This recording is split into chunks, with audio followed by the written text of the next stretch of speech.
Nobel Babu തോമസിനെ നായകനാക്കി വിനീത് ശ്രീനിവാസൻ സംവിധാനം ചെയ്യുന്ന കരം എന്ന ചിത്രത്തിന്റെ രണ്ടാമത്തെ ട്രെയിലർ പുറത്ത്. പതിവ് വിനീത് ശ്രീനിവാസൻ ചിത്രങ്ങളിൽ നിന്നും വ്യത്യസ്തമായി പക്ക ആക്ഷൻ ചിത്രമായിരിക്കും കരം എന്ന സൂചനയാണ് ട്രെയിലർ നൽകുന്നത്. മനോജ് കെ ജയൻ, കലാഭവൻ ഷാജോൺ, ഓഡ്രി മിറിയം, രേഷ്മ സെബാസ്റ്റ്യൻ, ബാബുരാജ്, വിഷ്ണു ജി വാര്യർ, ജോണി ആന്റണി എന്നിവരാണ് മറ്റു പ്രധാന കഥാപാത്രങ്ങളെ അവതരിപ്പിക്കുന്നത്. മെറിലാൻഡ് സിനിമാസിന്റെ ബാനറിൽ വിശാഖ് സുബ്രഹ്മണ്യവും വിനീത് ശ്രീനിവാസന്റെ ഹാബിറ്റ് ഓഫ് ലൈഫും ചേർന്ന് നിർമ്മിക്കുന്ന ചിത്രം സെപ്റ്റംബർ 25-ന് തിയേറ്ററുകളിലെത്തും.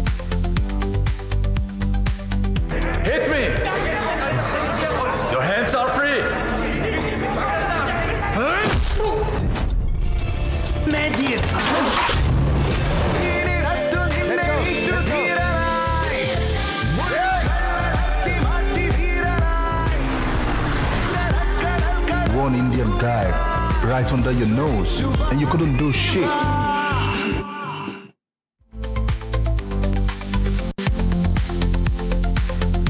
തെന്നിന്ത്യൻ താരങ്ങളായ അർജുൻ സർജ, ഐശ്വര്യ രാജേഷ് എന്നിവരെ പ്രധാന കഥാപാത്രങ്ങളാക്കി നവാഗതനായ ദിനേശ് ലക്ഷ്മൺ സംവിധാനം ചെയ്യുന്ന തമിഴ് ചിത്രം മഫ്തി പോലീസിന്റെ ടീസർ പുറത്ത്. പ്രേക്ഷകരെ ആകാംക്ഷയുടെ മുൾമുനയിൽ നിർത്തുന്ന ചിത്രം എന്ന സൂചനയാണ് ടീസർ നൽകുന്നത്. Bigg Boss fame Abhirami Ramkumar, GK Reddy, എഴുത്തുകാരനും നടനുമായ വേല രാമമൂർത്തി, തങ്കദുരൈ, ഫ്രാങ്ക്സ്റ്റർ രാഹുൽ എന്നിവരാണ് ചിത്രത്തിലെ മറ്റു പ്രധാന താരങ്ങൾ. GS ആർട്ടിസ്റ്റിന്റെ ബാനറിൽ G അരുൾകുമാർ ആണ് ചിത്രം നിർമ്മിക്കുന്നത്. തമിഴിന് പുറമെ തെലുങ്ക്, കന്നഡ, മലയാളം ഭാഷകളിൽ ചിത്രം പ്രദർശനത്തിലെത്തും. சார், அந்த ரைட்டர் ஜவா ஒரு கதை எழுதியிருக்காரு. அதை படிக்கிறதுக்கு ஃபிக்ஷன் மாதிரி இருக்கான நான் ஃபிக்ஷன்.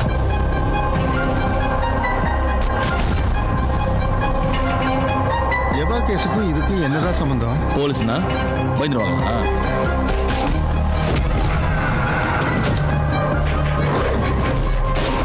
நான் உங்களுக்கு ஸ்பெஷலாக பண்ணுறேன்.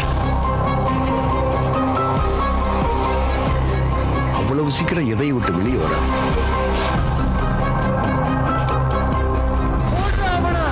என்னை பொறுத்த வரைக்கும் சில நேரத்துல சட்டத்தை தாண்டி நியாயம் இருக்கும், சில நேரத்துல நியாயத்தை தாண்டி தர்மம் இருக்கும். ஆனா கூட்டி கழிச்சு பார்த்தா கடைசியில தர்மம் தான் ஜெயிக்கும்.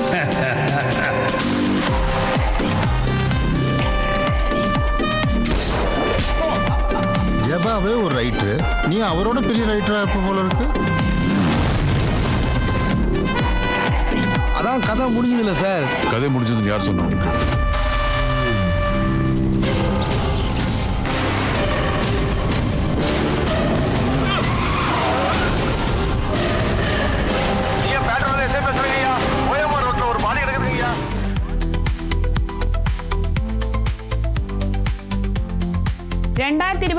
ഇന്ത്യയുടെ ഔദ്യോഗിക ഓസ്കാർ എൻട്രിയായി നീരജ് ഗായ്വാൻ സംവിധാനം ചെയ്ത ഹോം ബൗണ്ട് എന്ന ചിത്രം തിരഞ്ഞെടുക്കപ്പെട്ടു.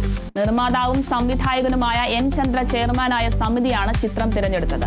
24 ചിത്രങ്ങളോട് മത്സരിച്ചാണ് ഹോം ബൗണ്ടിനെ ഇന്ത്യയുടെ ഔദ്യോഗിക ഓസ്കാർ എൻട്രിയായി തിരഞ്ഞെടുത്തത്. കാനിലും ടൊറന്റോ ഫിലിം ഫെസ്റ്റിവലിലും പ്രദർശിപ്പിക്കപ്പെട്ട ചിത്രം വലിയ പ്രേക്ഷക ശ്രദ്ധ നേടിയിരുന്നു.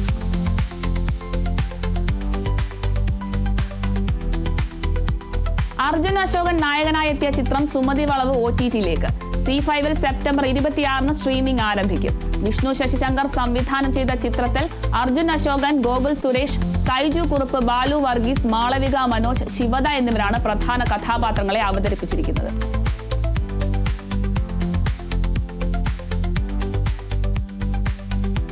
മോഹൻലാലിനെ നായകനാക്കി സത്യൻ അന്തിക്കാട് സംവിധാനം ചെയ്ത ഹൃദയപൂർവ്വം OTT-യിലേക്ക്. സെപ്റ്റംബർ 26 മുതൽ ചിത്രം OTT പ്ലാറ്റ്ഫോമിൽ ലഭ്യമാകും. ഓണം റിലീസായി എത്തിയ ചിത്രം വിജയകരമായി തിയേറ്ററിൽ പ്രദർശനം തുടരുന്നതിനിടെയാണ് OTT റിലീസ് പ്രഖ്യാപനം. 10 വർഷത്തെ ഇടവേളയ്ക്ക് ശേഷം മോഹൻലാലും സത്യൻ അന്തിക്കാടും ഒന്നിക്കുന്നു എന്ന പ്രത്യേകതയും ചിത്രത്തിനുണ്ടായിരുന്നു. ആശീർവാദ് സിനിമാസിന്റെ ബാനറിൽ ആന്റണി പെരുമ്പാവൂരാണ് ചിത്രം നിർമ്മിച്ചത്.